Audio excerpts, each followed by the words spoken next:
everyone, I'm Joanna. And I'm Jenny. And this is Hyphenated, the podcast about living in the hyphen.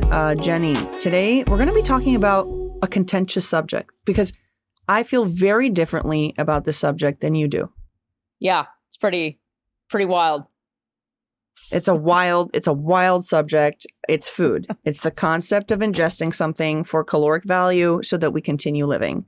But that's right. It's kind of wild that's really what it is. I think about that sometimes, and I'm not even high or anything. I'm just like, you know what I mean? It's just in your mouth for like a specific amount of time, and you're enjoying the flavors, and then it's gone. It's down your esophagus. But it is like, it's so crazy because when I was in LA and we didn't see each other, but the minute amount of time we had where we thought that maybe we could see each other, I forgot you were vegan. And I was like, oh, do you want to like go to like a burger place? And you were like, no, there's this incredible vegan place on Sunset that we could go to. And I was like, why would she want to go to a vegan? Oh my God, she's vegan. Because I've never sat down and eaten a meal with you, Jenny. Do you realize that's part of our reality? A travesty. I know. I've never sat down and watched you ingest meals. But I've heard you talk about your colon all the time. I know so much about your colon, and I never seen you eat. We gotta change that. We gotta change that, yo. We gotta change the area of the body I know more about. Go more north. So I adore food. For me, food is almost like a religious experience. I'm not religious, and for me, food is my sort of tradition and religion. Like I plan my life around food. I see myself reflected in food.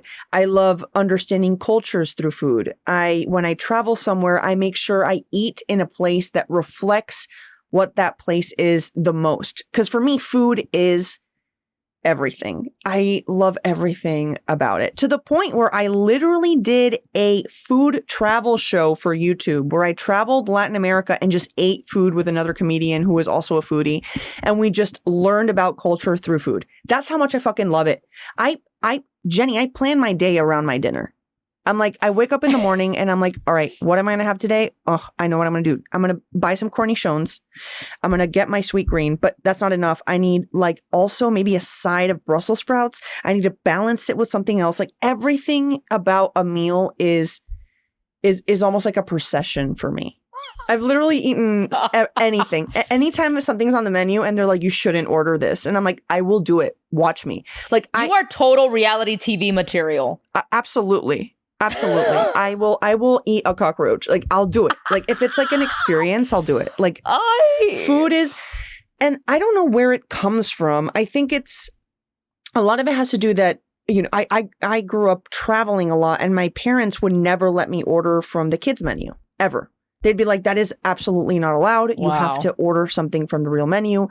And I suffered so much as a child that I think I overcompensated and just became a hyper adventurous eater to the point where like I can't have anything boring ever. Like a pasta, I need to add a bunch of shit to it or have like a side dish. I need to feel and taste everything at the same time. But I think that like for me, food hasn't just been something I do to survive and to enjoy. It's also just been something cultural and artistic. It's just part of how I enjoy identity, you know? And I remember when I went to Peru, it was like the most succinct experience for me of food representing identity. Because Peru was a country that just kind of like didn't really have an international identity for the longest time. There was a bunch of immigrants from many places spanning from Asia to Europe. You had a lot of indigenous people that were in completely different parts of the country. You had, I think it's like a country with like 400 types of potatoes. It was just place that just sort of didn't have a succinct identity. And then in 1994, the chef Gaston came along and was like, I'm going to do a TV show, and I'm just going to show what Peruvian food is.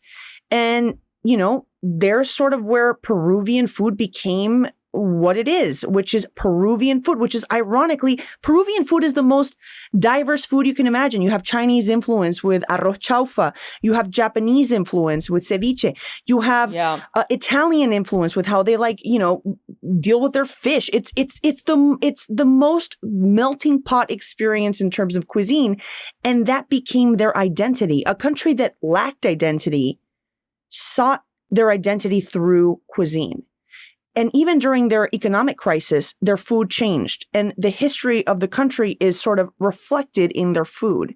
So even though I've loved food and I've enjoyed food, I've sort of in that moment when I went there, I sort of realized that food isn't just something I enjoy. It's also sort of a way of seeing the history of a place, you know? Yeah, that's actually really beautiful. Oh my God, thank you, Jenny. Yeah, I'm like really touched. But you know, this is kind of not trying to sidetrack too much, but I'm glad that you are describing Peru's cuisine in this way, because I remember when I first started Pero Like, or this could have been right before, but we were already doing Latino content for BuzzFeed. And again, this is the kind of shit, you know, people in Hollywood have to deal with, or in the entertainment industry as a whole, when it comes to cultural sensitivity. There were a bunch of producers who were not Latino, and they decided to make a Peruvian taste test. And they were completely disrespectful. They cast, I think, all white people to try Peruvian cuisine. And everyone was just so disrespectful across the board. Multiple comments about, is this llama? Oh, God. Am I eating llama? Dude. And no one told us, like, no one told the only, like, 5 Latinos at the company that this video was even being made. And it blew up. Peruvians were livid. It was just... Did it become, like, an issue in Peru? I just know Peruvians, whether they were in Peru or in the US, they just went ham in the comments section. And they were like, Peru has one of the top gastronomy. It does. In the world. It's one of the most popular gastronomies of the world. And here's a bunch of white people just insulting the cuisine and the ignorance. And so, again, please, people, I had listeners, no idea that happened. And I think it's so crazy because there's so many Peruvian restaurants, which is like, you know, I always say that if you see a dictatorship in a Latin American country, that means 15 years down the road, you're going to see a bunch of amazing restaurants in the rest of the world because people had to leave and they sort of incorporated their food into this new country. And I remember I was walking, dude, I was in New Zealand once, okay? And I'm used to seeing Peruvian food everywhere. Like, because Peru, they went through a crazy economic crisis in the 80s. Like, a lot of people they had Fujimori, they had like an oppressive dictatorship. So they come from like a complex history, and a lot of Peruvians have left over the years. So Peruvian food not only became a thing in Peru, it sort of exploded outside. Venezuelans, we never had that. We were always in our country. Our country was was literally the wealthiest country in Latin America. No one was leaving. No one knew what an arepa or tequeño was. But, you know, here we are. We're like 20 years down the road in like an awful dictatorship, and we're, repressed and the economy is trash. So a lot of people have left. I was walking through New Zealand. Fucking New Zealand. Think of the farthest place from Venezuela. I think it's literally New Zealand. I cannot think of a place farther from Venezuela, both culturally and literally geographically, than New Zealand. And I'm walking around and I see a sign that says arepas. And I was like, oh no, this kid, what? And then I start listening, and it's a band I love called Rawayana. And it's Rawayana and arepas in a corner restaurant in New Zealand. The heck? And I was just like, what? And I had seen Cuban restaurants in New Zealand. I had seen Peruvian. I had never, for Venezuelan, our cuisine isn't particularly known because our exodus is kind of recent.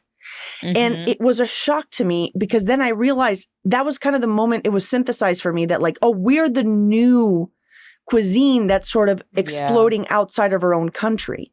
We've seen it in a lot of other countries. I mean, Mexican food is almost like universal. Everyone knows a fucking taco. No one knows an arepa. Now an arepa is kind of a thing. But it's recent. That's why they think we all eat tacos. That's what they think. That's all we eat. Yeah. They're like, oh, yeah, spicy tacos and burritos. And I think a lot of it has to do with like the proximity too, right? Like, well, I mean, the majority of the Hispanic and Latino population in the States is Mexican.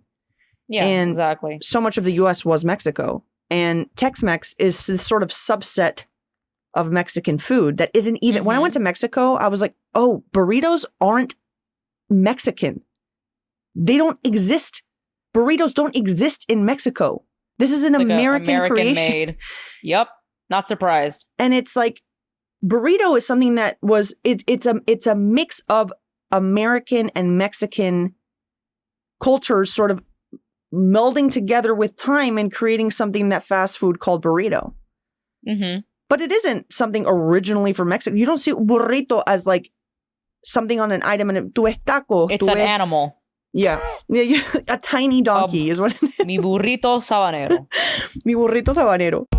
And now it's time for our very first ad. Can you believe it, Jenny? I've waited for this day, Joanna. De Viaje con los Derbez 2 is a comedy docuseries that follows one of the most beloved families in Latin entertainment. The cast includes Eugenio Derbez's real-life star-studded family. Together, the Derbezes learn how to survive in the wild on a crazy family trip. Oh, God. The second season of De Viaje con los Derbez is available on Pantaya in the US and Puerto Rico. On Pantaya, you can enjoy hundreds of movies and shows in Spanish from the comfort of your home or anywhere else by streaming them on your cell phone. Like El Juego de las Llaves with Maite Perroni, that's gearing up for a second season. So here is the exclusive limited offer. Exclusive limited offer. Enjoy Pantaya for just $1 a month for 3 months by visiting pantaya.com/pitaya and subscribing now. Remember, that's Pantaya with a Y. One of the stops in my travel show I did was Miami, which I never expected, to be honest with you. I was like, a gastronomical trip through Latin America. We're going to pass by Miami. Well, because they're all melded together in that one city. Well, which was astounding to me, not only seeing Venezuelan food being mixed with American food like buffalo chicken tequeños and like cheeseburger empanadas, but it was also just even seeing like the influence of Calle Ocho, how Cuban food sort of became synonymous with Miami. Like your people were like, yo, what's up? Here's some food. They took over, yo. Pero anyway, yeah, so that's my little sound effect when I introduce people to Miami. It's like, Pitbull, dale, ew. Oh my God, we're in Miami. Yeah, I just brought everyone in. I just feel the heat. What's interesting though is, claro, I've had a lot of people here and there be like, well, this food isn't in Cuba. Oh, really? Mm-hmm. Wait, what's like, so there's food in Miami that's like quote unquote Cuban food, but it's like esto no cubano. It's almost like a Cuban American cuisine versus Cuban cuisine. So there's certain Cubans that have reached out to me in the past, not a lot, but it's happened where they, tell me, hey, this is technically a Cuban American cuisine. Interesting. Yeah, it is very interesting. That's actually crazy, which is like, every time, and we've talked about this a lot, which is people are very precious with their culture, right? Very precious with their words. And food is part of that, right? People are precious with their food. They see a food slightly off from its traditional representation and they're like, me está jodiendo el pan de jamón. And it's like, can we fucking chill? And I know. It gets real ugly. Like tacos al pastor, right? Tacos al pastor is like the thing that you always see in every Mexican restaurant. And everyone's always like, like tacos al pastor, the most Mexican type of taco. Dude, tacos al pastor were created by Lebanese immigrants in Mexico. Wow. The taco is, of course, a Mexican dish. A bunch of Lebanese, including my great-grandfather, left to Latin America. And a lot of Lebanese people arrived in Mexico and they created a shawarma taco, which is the al pastor taco. And I'm sure that when it was created, people were like, no mames, güey, esto no es un taco. Esto es un taco raro. Tiene shawarma. Esto no es un taco. And I'm like, now it is one of the most popular tacos internationally because you just mixed a bunch of shit into a beautiful little blanket and you just, and it's gorgeous. And I think that like, Besitos a taco.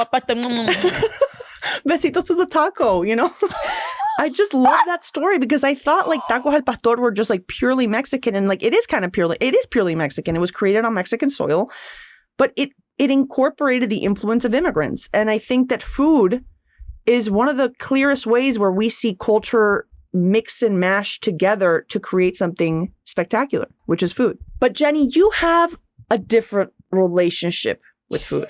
I eat crickets. You are like, you have Crohn's disease. I mean, your relationship with food is just different. It's been different, yo. It's been different since before Crohn's. We've had such different lives in relation to food, because you know how your parents were like, no, eat from the adult menu? Yeah. I will say, I lived the 90s kid dream in terms of cuisine, or what my abuela would call chucheria. Oh, God. Because again, my sister and I have a very fast metabolism, and my mom always struggled with her weight for opposite reasons. And so I think the psychology here was like, bueno, my daughters were blessed with a fast metabolism. They can eat whatever they want. Mm-hmm. Never mind what other diseases could possibly come from eating all this crap. So I ate all the sugary, crappy kids cereals, all the microwavable, like kids cuisines, Dunkaroos, fruit by the foot, fucking Sour Patch Kids. Like you ate the most chemically created in a lab food humans ever ingested in history. Which is probably why I got Crohn's, not gonna lie. I'm not surprised at this point que tengo tanto, let me rephrase that. I'm not surprised that I have all these stomach issues, because I started with my stomach issues very young. I was like 19. Actually, no, 12. Oh, Jesus. 12 years old was the first time I remember ever complaining about having a stomach ache and getting diagnosed with like gastritis and shit. So, again, I ate a bunch of crap. All kinds of fucking donuts, potato chips, whatever. But then, obviously, because I was always in my abuela and abuelo's house, I did eat a lot of the stuff my abuela would prepare. Mm-hmm. And I don't know if they say this in Venezuela, but like Cubans call it like comida de puta. Oh my God, Jenny. What the fuck? No, we don't say food for whores. What the fuck is that? What is food for whores? Comida de puta is like poor people food. That's just like a saying for like, you're poor and this is what you eat. I mean, and a lot of it was I like, love that they were like, comida de pobre is like, it's offensive. So let's make it a little less offensive, but it's still equally offensive. It's comida de puta. Mira, you could even Google it, and it's like, comida de puta, here you go. I literally just Googled it, and I saw exactly what I ate as a kid. Arroz con huevo frito y plátano maduro. Comida de puta, bro. Oh my God. Joking. Comida de puta is literally what I eat 4 times a week. Does that make me a puta? I welcome it. It's fine. Man, you're eating for the whores. So you're eating whore food. Oh my God, it's delicious. Yeah, egg, rice, and plantain. That's my... Literally, I survived off of harina, which is like a cornmeal type situation. And sometimes there would be an egg on that too. Mm-hmm. Again, arroz con huevo frito, lots of plantains in various ways and shapes and sizes. A lot of starch. A lot of starch. Like yuca también. And then frijoles negro. I was a very, very picky eater as a kid, so I didn't even want to touch other types of beans. It was just frijoles negro with my rice and my fucking... And my abuela would always make me like either bistec or like chicken. There always had to be protein there. God forbid there wasn't. I hated fish. Could not stand seafood. I would get nauseous at the smell. My parents love my parents are adventurous eaters. Like, they've traveled way more than I have. They've eaten a bunch of stuff. Rabbit, goat, you name it. I just kind of stuck to like the basics, like pork and turkey and chicken and, you know, sometimes beef. But everything easily grossed me out. If the beef wasn't like super well done, like charred, I could not eat it. If it tasted at all like an animal, any sight of redness, I would panic. I would think I was going to get food poisoning. I would hide my food sometimes because I would get full very quickly. And if I didn't clean my goddamn plate, my abuela would have, as Cubans say, un patatus. which means heart attack. And I didn't want my grandma to have a patatus. So I was like, fuck, man. I gotta chug this shit down. Sometimes I would just give it to the dog. My dog Campeon, who lived outside. Oh my God, poor Campeon, living outside, eating. He ate like a king, let me tell you that. Secondary comida de puta, secondhand comida de puta for Campeón. Pero ese perro lived till like 16 somehow, surviving off of leftover comida de puta, courtesy of all of us. Pero, like, dude, I couldn't. And I was always, what's funny is that until I moved to LA, I didn't know what a lot of things were. I never had a lot of vegetables as a kid. Mm-hmm. And so now I know why I was always constipated. I thought taking a shit every 3 to 4 days was normal. Oh my God, Jenny, what the actual fuck? Oh my God. I took a shit every 3 days, bro. I know so much about your shit patterns, historic shit patterns. Everyone does. It's great. I feel very liberated. Did you feel like, oh fuck, like it's like coming out? It's like I'm going to come out to my Latin American family as vegan? My family didn't really give a shit. But again, I think the only person who would have really had an issue was my abuela, mm-hmm. but she passed before I became vegan. So she didn't get to, at least she didn't have to suffer through that reality. She died before that. She died before the great vegan transition. My mom and my dad were like, they just want me to live and not suffer with my Crohn's. So they were totally for whatever I had to do to feel better. When I got diagnosed, I immediately went into like hardcore research mode, and I first became paleo. And then I tried the specific carbohydrate diet, but they both still involve meat and cheese and stuff like that. So it wasn't until I had a real like rude awakening with my health that I was like, I found this documentary called Forks Over Knives, and it's one of those documentaries that it doesn't really focus. It's not one of those really intense documentaries that shows animals and suffering. No, it's just very much about the medical basics of going plant-based. And it honestly changed my life. I would never go back. Like, if tomorrow I somehow was cured of Crohn's, I would never go back. I really do love this lifestyle, and I just think it worked out for me because I've always been like a really empathetic animal lover. Like, again, I saved a black widow spider last summer. I love all animals, and I always felt for myself personally like a hypocrite. I'm like, Jenny, you just saved a cockroach, but you're eating a hamburger. And again, meat always disgusted me. Dairy didn't sit well with me. And so I was like, the only reason why prior to my diagnosis, I never went vegan or vegetarian is because I was not knowledgeable enough.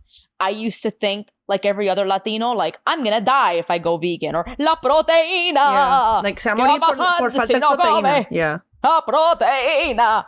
So I was like, yo, I'm already like 100 pounds. I'm gonna fucking disappear if I go vegan. That was my biggest fear.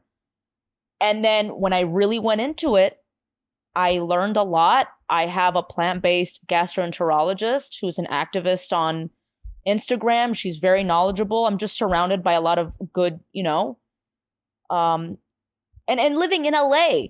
It's easy. Every place has like a vegan option. It's like a vegan steak. It looks like a steak. It smells like steak. And gluten-free, because I found out that I'm also gluten intolerant. So there are more options out here. People are less judgmental. But at the same time, I'm not one of those vegans who's like judging those who eat meat. You're not like a Scientologist vegan that's like trying to... Because I do believe everybody's body is different. I believe there's not a one-size-fits-all solution to handling disease, especially inflammatory diseases. I always suggest that people do look at their diets, because I think what you put in your body is very important, especially when it comes to, again, inflammatory diseases, especially regarding the stomach, and también for like high blood pressure, heart disease, diabetes. I I just always tell people nutrition is of the utmost importance. Don't just take medication because that's just a Band-Aid. I do take medication, so I'm not one of those hippies tampoco that's like, just eat fruit and bananas and you'll beat whatever it is that you've got. I'm not like that tampoco. I'm very much about conventional medicine meets, nutrition and Chinese medicine and all that, like a combo of all of it, I was sort of like a short-term vegetarian and wanted to be a vet. And then one time I went to my uncle's ranch and he was branding his new toros, his new bulls. They were small bulls. And I felt so bad for the bulls. And by the way, I didn't eat any meat that trip because I could see the goats, I could see the sheep, I could see all these. Like I couldn't do it. And then he branded the bull and the bull was going crazy. And I was like, oh, and this is my 11-year-old brain. I'm like, oh, I know what this bull needs, a caress on the face. And I went and I approached this bull hoping to calm it down. And obviously it's a bull that just got branded. And this motherfucker, God bless, I'm sorry, no offense, but this motherfucker me revolcó. Like I got attacked by this bull. Joanna! Like aggressively attacked to the point where if my uncle had like wrangled him, I was gonna die because my head was going towards the legs. It was like a 10-minute ordeal. It was terrible. Oh my God. After that day, I went back to being a meat eater and I never looked back and I never wanted to be a vegetarian. It just complete. I wonder if that hadn't happened where I would be right now. Maybe I'd be vegan, like drinking an acai bowl out of a straw. I don't know. But like that day changed my life. I was like, give me that fucking meat. I'm going to chew it. It was bizarre how aggressive I got. You're like revenge eating meat. I was revenge eating meat. I was so mad. Pero pobrecito bull. It's so not like being the bull. Obviously, as an adult, I'm like, yeah, this poor bull like did what he could. But as a child, I was like, he didn't see I was a kind human. Like I was an idiot. I was 11. I don't know. My frontal lobe wasn't fully. I mean, yeah, you're 11. Yeah. But it broke my heart. And like, that was the day I flip-flopped and fully went back to eating meat because I was like questioning it and also didn't want to be a vet. I think the perfect conclusion of this episode is that I'm going to go to LA in September. And I think we need to document the first meal we have together. And I want you to take me to a vegan place. And I want you to take me on this journey with you. And I'm very experimental. I will literally try anything. You will choose my meal for me. And that's going to be our next like friendship in-person thing we do. Why don't we just hit up a bunch of places and I'll eat maybe one place. I'll choose one place and then you choose the other place. And I'll figure out a place that has vegan options for you, but I'll take you on a journey and you take me on a journey. And, it'll be us sort of attempting to understand each other's perspective. And I'll bring a bowl just to make, make it interesting. See how it feels. Bring a bowl. Well, they don't really allow emotional support animals. In a vegan place. Interesting. Weird. Okay. Well, on a flight, you're going to, I'll get a local bowl. This bit has lasted so long. My emotional support bowl.